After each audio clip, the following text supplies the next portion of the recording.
video of the strike that has not been shown in public yet. What was your reaction to that video?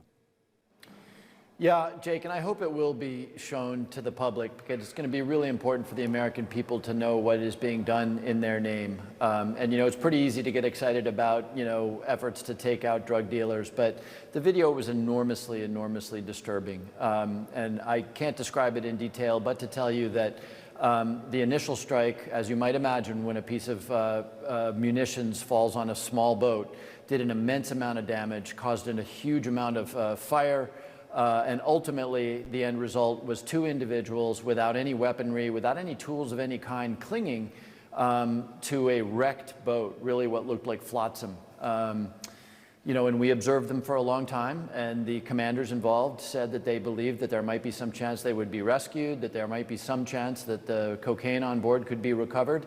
But these two individuals, to anyone looking at this thing, would say are moments away from slipping under the waves. The decision was taken to kill them, and that is in fact what happened. And that was pretty hard to watch, I must say. Earlier today, you told reporters that what you saw is a direct violation of what is written in the Defense Department manual for abiding by the laws of armed conflict. How so? Well, in the Defense Department manual on the laws of armed conflict, the example given of when you don't engage somebody, the military term is hors de combat, when they're removed from combat, when they're no longer capable of undertaking hostilities or threatening you. The example given in that manual is of shipwrecked sailors.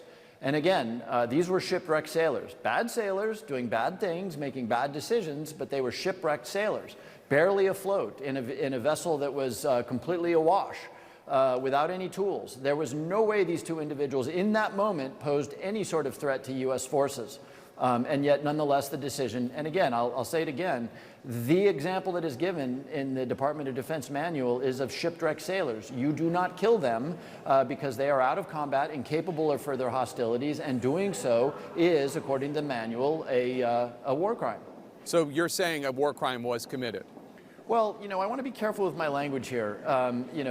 We didn't get the audio, but that's sure what it looked like to me. And again, I don't want to get into the details, but I want you to imagine two individuals clinging to wreckage in the middle of a vast ocean without any tools, without any weapons. Look, if this guy had an AK-47 or an RPG or was, calling in airstrikes or anything else, it would be a totally different thing. These were two guys who had survived a huge military strike, clinging to a piece of wood, and in that moment, subsequent to the first strike, the decision was taken to kill them. Admiral